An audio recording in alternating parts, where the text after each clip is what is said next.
My first experience with All Along the Watchtower was the Jimi Hendrix version, which was a phenomenal track. It made my top 10 list for last year for all the songs that I heard, and I felt like the atmosphere was brilliant. Jimi Hendrix's guitar playing skills were brilliant, but the thing that underpinned it all was the writing. I still think it's the best piece of writing I've experienced so far on this channel.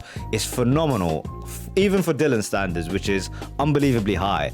Now, I am very curious to hear the original version, how it was originally intended, because I know Hendrix changed the structure of the song slightly to fit his tale, and also it's part of this album, John Wesley Harding, which was considered to be a little bit of a removal from the sound of the last two albums of Bob Dylan, which were phenomenally successful and critically acclaimed. So I'm curious to check it out and see if there's anything else I can pull away from this one. This is All Along the Watchtower by Robert Zimmerman.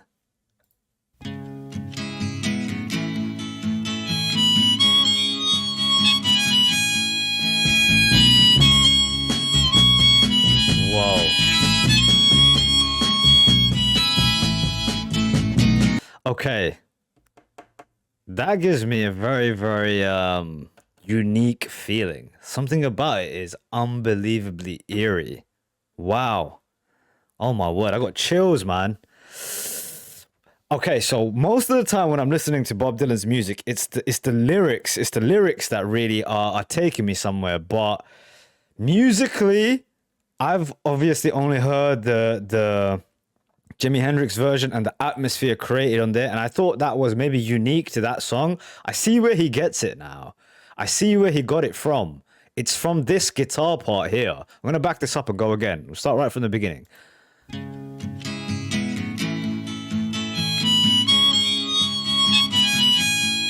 Wow.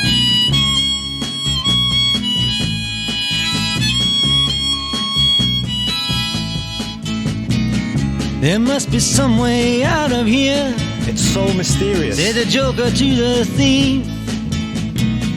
There's too much confusion. I can't get no relief. Businessmen, they drink my wine. Plowmen dig my earth. None of them along the line know what any of it is worth.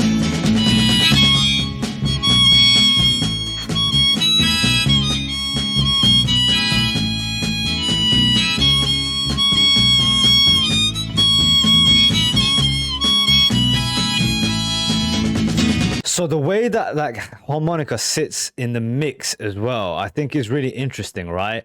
It's mixed so up front on the top of the mix, right? It's eerie. It juts into the record. It's so much almost more consuming than the rest of the music when it comes in. And I think it's done on purpose, you know, just like the verses, it kind of disorientates you. It puts you in this spooky, mysterious vibe that he's created through this thing. So let's start with the very first line.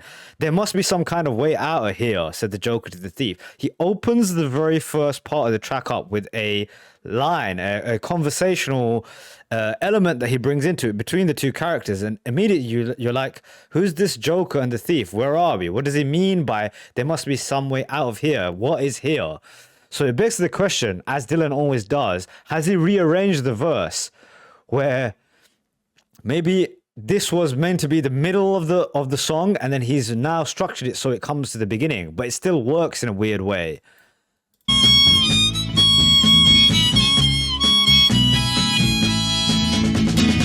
Oh. No reason to get excited. The thief, he kindly spoke. There are many here among us who feel that life is but a joke. But you and I, we've been through that, and this is not our fate. So let us not talk falsely now. The hour is getting late.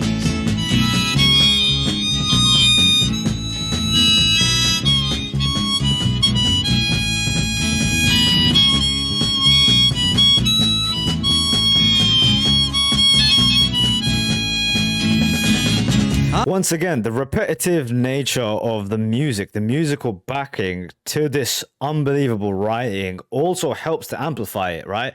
there's the guitar part in the back that seems to be almost repeating itself again and again, only to explode in certain parts with the drums. And then, of course, the harmonica comes up top. So it's quite simplistic. He's doing a lot with not much in terms of the instrumentation, right? And it almost adds to the effect. It feels like we're in the woods, almost like watching this strange scene take place between these two people, right? It felt slightly different with the Jimi Hendrix one, where it was more hazy, misty, purple colors. This one is more earth tones, in my mind at least. Okay, so now let's go into the second verse right here. I've always wondered who these two people are, what they could represent. In the Hendrix one, I thought that maybe the thief was a businessman, perhaps speaking to a Native American and making a deal with the Native American to buy his land. And the Joker selling out himself and his people. That's what I thought at first, maybe with the Hendrix version. I think that fit more with the atmosphere.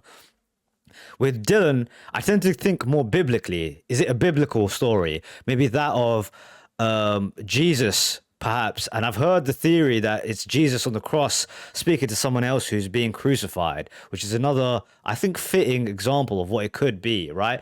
There must be some kind of way out here. So the Joker to the thief being Jesus in the sense of to the Romans, he would have been. What he was a, you know, a liar, etc., etc. All along the Watchtower, princes kept the view, while all the women came and went, barefoot servants too. I never understood this part. What the hell does he mean here? All along the Watchtower, princes kept the view, while all the women came and went, barefoot servants too. What does that mean, dude? Princes kept the view. You know, he's on a watchtower. Is he the person who's overseeing the security? Like he's trying to keep everyone safe, while the women came and went, barefoot servants too? Or is it that he's painting a picture of a watchtower with a prince inside, and he has women coming in and out, so he's abusing his power? He also has servants caring to his needs. So it's just this picture of this guy living this kind of obviously extravagant, powerful life, and he has these guards watching over in the watchtower. Is that the scene that's happening here? I don't know. I mean, it's hard to tell. I don't think Dylan even knows.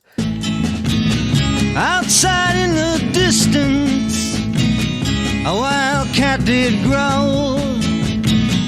Two riders were approaching. The wind began to howl.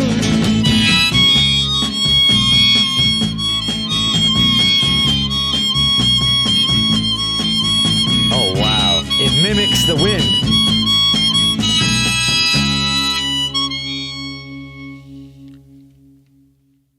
What a unbelievable track. It's kind of like, I don't know how to quite describe it, but like the best version of art, I think, is like when you have almost been transported into the mind of the artist. What was he seeing and feeling at that time? And it's like Dylan was able to project that into the track immaculately. I feel like this is exactly what he envisioned in his head. It came out.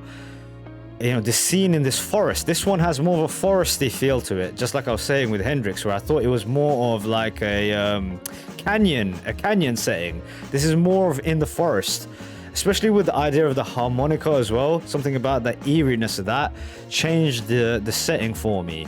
But who knows? I mean, you guys will obviously give your interpretations about what this thing is. As I was saying with the structure, maybe this is the first verse.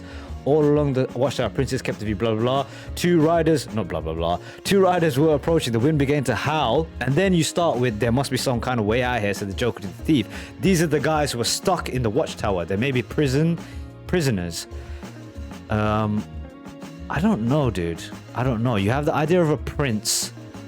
Again, possibly a biblical reference. Prince, you know, Jesus said the Joker to the thief. Let's try and think of that. Princes kept the view, while all the women came and went. Barefoot servants too. Is this the idea of Mary Magdalene? Maybe women came and went. Barefoot servants too. So the idea of Jesus being amongst the the weak or the lesser of society, barefoot servants too. I don't know, man. There's Dylan. He always gets me going. Brilliant track, dude. Very rare for a song to kind of put me in this vibe. Hey, man, I could listen to this song another 1,000 times and I don't know what is going to come out of me. I want to hear what you guys think. What do you think of this song? What is being said here?